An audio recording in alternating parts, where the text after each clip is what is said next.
WMMS is here for you, celebrating 75 years of bringing you the news with 6 News at noon. We have breaking news at noon. The jury has reached a verdict in Sean Diddy Combs' sex trafficking trial.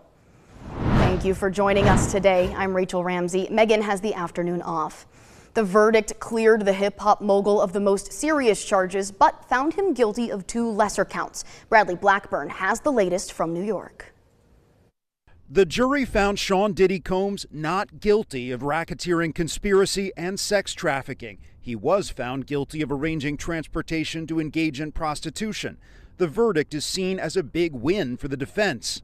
The government has to have their tail between their legs. This is just a huge loss for them. They went out on a limb, and the jury, saw it the way the defense saw it. Prosecutors argued the hip-hop mogul was the leader of what they described as a criminal enterprise over 2 decades, one that forced women into engaging into abusive sex acts during drug-fueled parties he called freak-offs.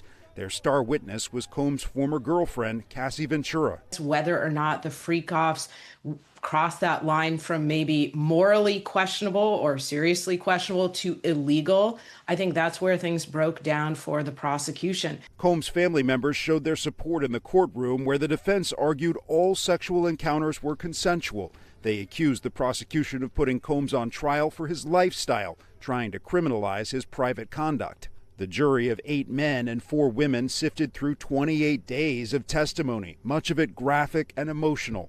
Throughout their deliberations, Combs prayed with family and friends as he faced the threat of life behind bars. I think some prison time could absolutely be on the table, again, given everything that we've heard in this case. As the verdict was read, Combs looked at the jury and held his hands in a prayer motion, then hugged his attorney.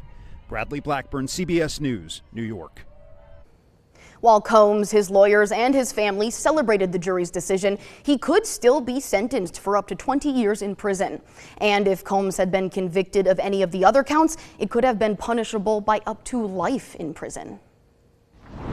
A heads up for drivers, there will be single-lane road closures on Harrison Road between Grand River Avenue and Saginaw Street today and tomorrow.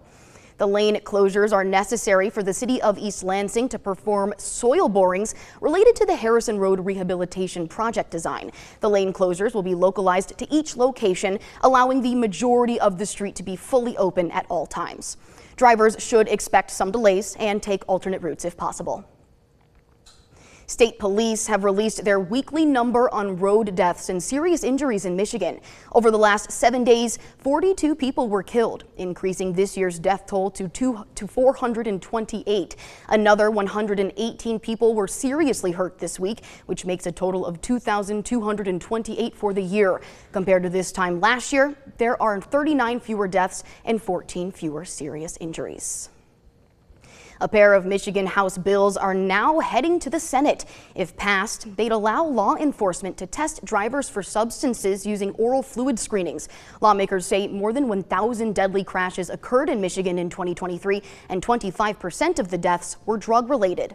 They argue this bipartisan plan would make roads safer. The screenings would involve the driver placing a swab in their mouth. A sample from the swab would then be placed into a handheld screening machine that will test for drugs. The Michigan State Police has some tips on how to keep your property safe while you're away on vacation. Officials suggest locking all doors and windows, setting up a security system, and stopping all mail deliveries. They also say it's good to ask a trusted friend or neighbor to keep an eye on your property and to program lights to turn on and off throughout the day. You also want to keep the lawn mowed. Make sure if you're going to be gone for like a month or so and your lawn's going to grow, get a neighbor or somebody to mow it for you so it still looks lived in, as well as getting rid of your mail. While this might sound like extra work, troopers say taking precautions ahead of time can help ease your mind for the return trip home. Well, the House could vote as early as today on the president's tax cuts and spending bill, this after it narrowly passed the Senate Tuesday. President Trump is still pressuring lawmakers to meet his self-imposed July 4th deadline. Natalie Brand has our continuing coverage from the White House. The House Rules Committee voted overnight to advance the Senate-passed GOP mega bill. 7 yeas, 6 nays. But in a sign of party divisions over the legislation, 2 Republicans on the panel voted against it. Mr. Norman, no. citing concerns about the increased impact to the federal deficit. Each individual senator getting a goodie bag and sacrificing the health of this country is an abomination. Moderate Republicans, along with Democrats, have also voiced concerns about changes to Medicaid coverage because the Senate version contains steeper cuts to the health care program for low-income Americans. Why? So we can give, a ridiculous blow-up tax break to the richest people in the country. It's just an appalling thing to do. President Trump has invited conservative House Freedom Caucus members and Republican moderates to the White House to discuss their concerns about the budget bill. You have the votes. You got more work to do, but it's going to get done. House Speaker Mike Johnson acknowledged hurdles ahead in wrangling support for the Senate version. I encouraged them to amend it as lightly as possible. They went a little further than many of us would have preferred. If all members are present, Republicans can only afford to lose 3 votes and still pass the bill. Natalie Brand, CBS News, the White House. Rural healthcare providers, including Hillsdale Hospital, are voicing concerns that the U.S. Senate passed changes to Medicaid will impact services for some of the most vulnerable Americans. The hospital's president and CEO released a statement saying these are the families and individuals that Medicaid was designed for. This includes mothers and infants, patients needing behavioral health care, and full-time workers at family-owned businesses that can't afford commercial health insurance. He also says they'll be among the first to lose access to vital health care services. Stay with 6 News on air, online, and through our 6 News app for updates on this massive spending bill. Michigan education leaders are expressing their frustrations today after state lawmakers failed to finalize next year's K-12 education budget by Tuesday's deadline.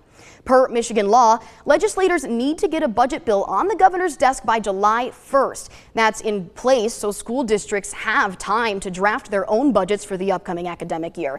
Because lawmakers didn't hit the deadline, districts are in the dark, not knowing exactly how much they'll get from the state.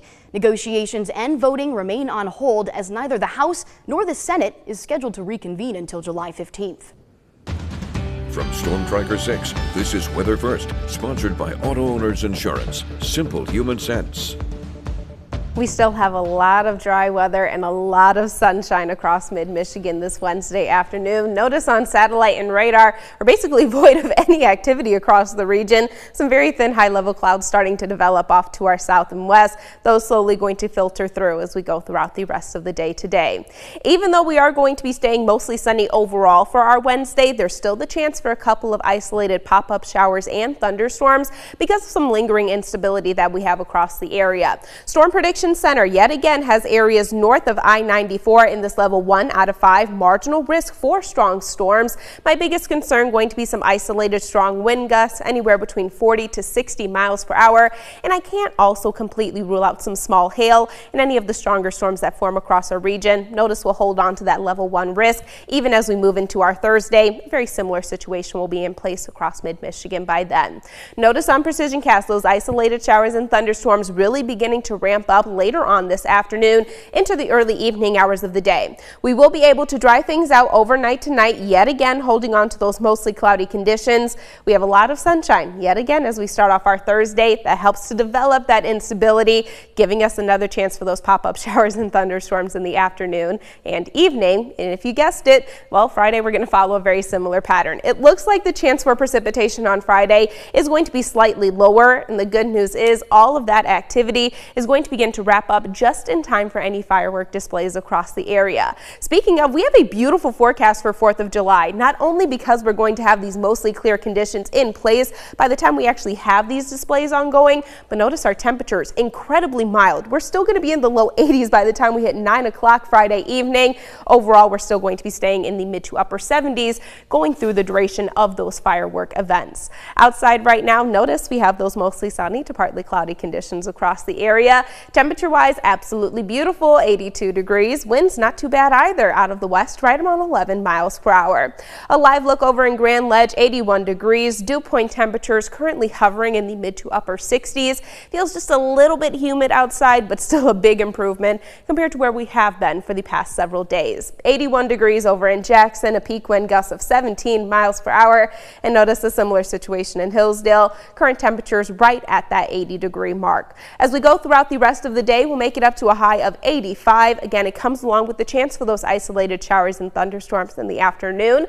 Overnight tonight, not only are we dry, but we're mostly clear. Overnight lows yet again going to be incredibly pleasant, falling down into the mid-60s. Notice on our 6-day forecast, our temperature is going to gradually warm as we go throughout the rest of the work week. We're up to 86 degrees on Thursday, 88 for a high temperature on Friday. Friday evening, that's when that humidity is going to make a return to the forecast. It's going to stick around as we move into the weekend, but notice we have dry conditions, a high in the low 90s on Saturday. Sunday is going to be our next best chance for some scattered showers and storms. Got it. Yeah, that chance for rain on the 4th of July better be small. Yeah, I have it around like 10–20%, so it's going to be incredibly isolated, not widespread by any means. That's what I like to hear. Thank you, Kendall.